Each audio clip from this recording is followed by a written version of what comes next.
Una pequeña definición de qué es la prima de riesgo de trabajo para que nos quede un poquito más claros y no tengamos un tema ahí con la parte de la ley.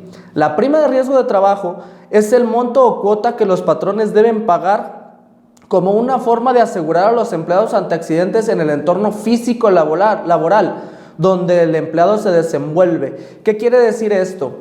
Como lo hemos visto en otras pláticas, la prima de riesgo de trabajo es un punto o más bien, junta un cúmulo de diferentes conceptos que pagamos por IMSS.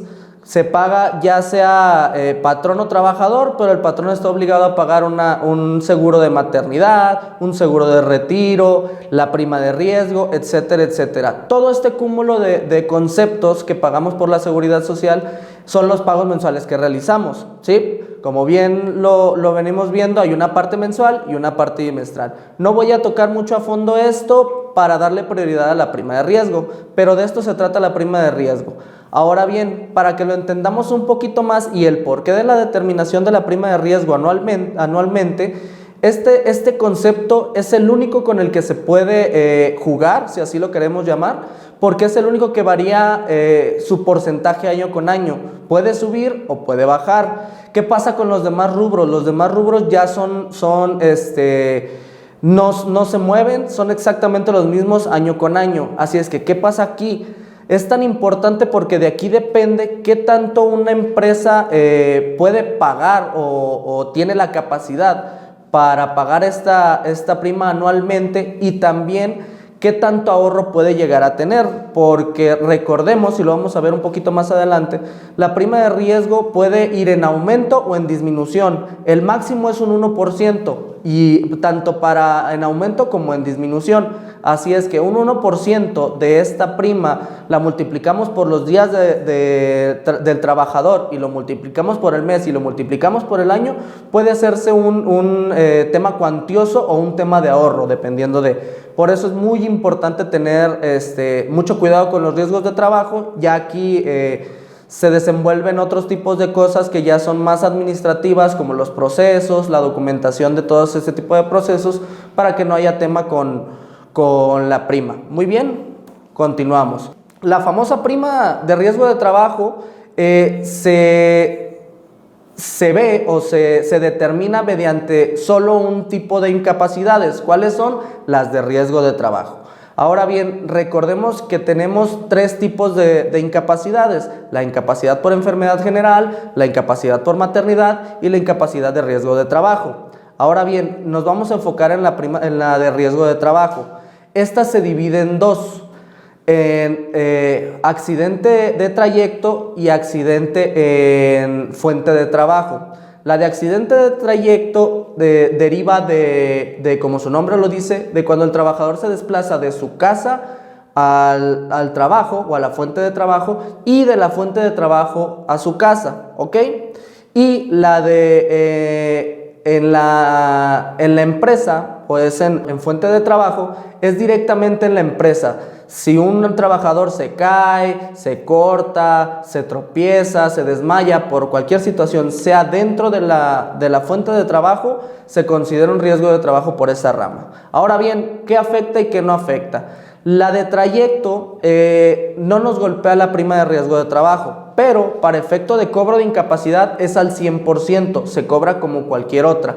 Pero para ventaja del patrón no nos afecta en la prima de riesgo de trabajo. ¿Esto por qué? Porque desde fuente se diría que el accidente ocurre no dentro de la capacidad o de la protección del patrón. No es una displicencia por parte del patrón, no es una falta de herramienta, no es una falta de atención del patrón, sino que es fuera de. Él no controla esa atmósfera que es fuera. Ahora bien, con la que sí es en fuente de trabajo, aquí es a lo que les comentaba, esta desprende de cualquier tipo de error,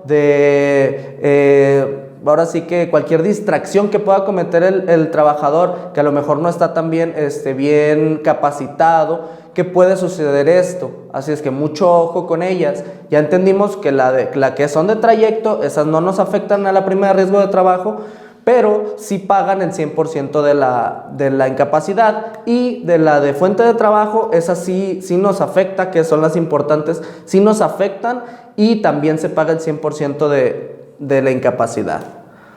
Muy bien, ahora vamos a ver un poquito del marco legal. El artículo 32 del RASERF nos dice que los patrones revisarán anualmente su siniestridad para determinar si permanecen en la misma prima o esta disminuye o aumenta de acuerdo a las reglas siguientes. El primer inciso nos dice: la siniestridad se obtendrá con base en los casos de riesgo de trabajo terminados, mucho ojo con esto, durante el periodo comprendido entre el 1 de enero y el 31 de diciembre del año que se trate. Mucho ojo con riesgos de trabajo terminados. Más adelante vamos a especificar por qué. También el artículo 2 del RASERF, en su numeral 8, nos dice que riesgos de trabajo terminados son los siniestros concluidos por el alta de un trabajador. Ojo con esto, que viene siendo el formato ST2, que han sido declarados aptos para continuar sus labores por el inicio de una incapacidad permanente parcial o por la muerte del trabajador siniestrado. Muy bien, ahora ya vimos dos tipos o dos palabras o enunciados claves que nos van a servir para la determinación de prima de riesgo. El primero es riesgo de trabajo terminado. ¿Qué es esto? Cuando un trabajador se accidenta en nuestra, ya sea de trayecto o en su función en la empresa, al acudir al IMSS, él obviamente va a decir que se cayó, que se golpeó, lo que sea, y le van a preguntar si fue en su empresa, fue de trayecto o fue fuera de la empresa.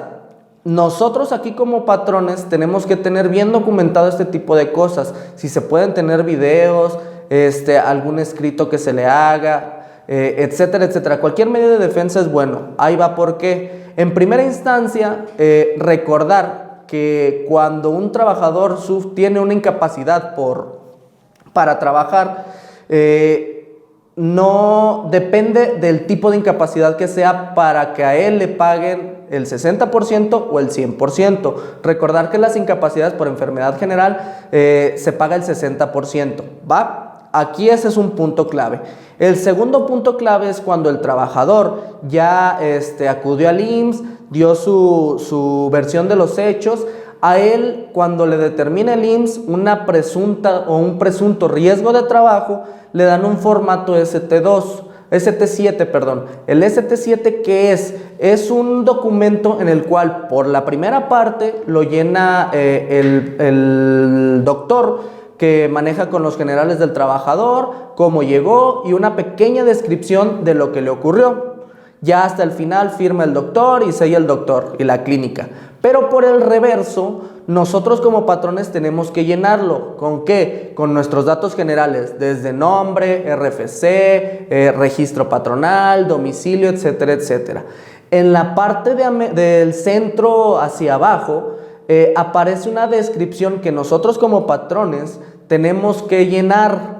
Este es nuestro primer y principal medio de defensa para acreditar o desacreditar que un trabajador sufrió un riesgo de trabajo. ¿Por qué? Porque si aquí, como nos dice el artículo 32 del RASERF, que los riesgos de trabajo se irán calculando conforme a los riesgos de trabajo terminados, aquí nosotros le decimos al IMSS, ¿sabes qué? Lo sucedido fue así, así, así, así.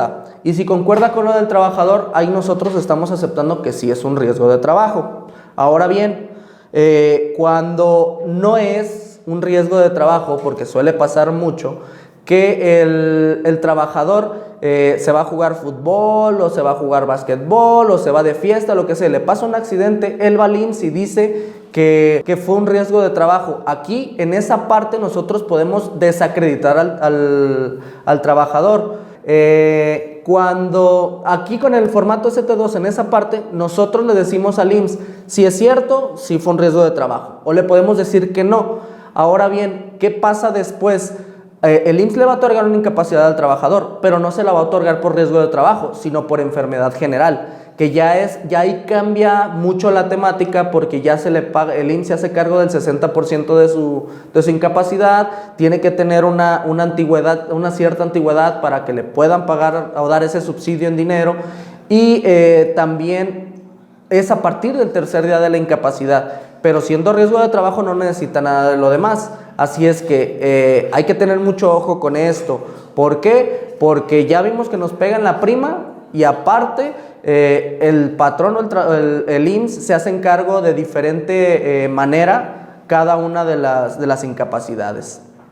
Ahora bien, el artículo 74 de la Ley del Seguro Social nos dice que las empresas tendrán la obligación de revisar anualmente su siniestridad conforme al periodo o dentro del plazo que señale el reglamento, para determinar su permanencia en la prima de riesgo, si disminuye o aumenta. Ya lo veníamos platicando un poquito, la prima de riesgo es el único porcentaje de seguridad social o de carga social que puede ir en aumento o en disminución. Los demás porcentajes no se mueven, siempre van a ser los mismos. Así es que esta puede ser una estrategia para que una empresa pueda disminuirla y tener un ahorro para el tema de la seguridad social, que engloba ahora sí nómina, etcétera, etcétera.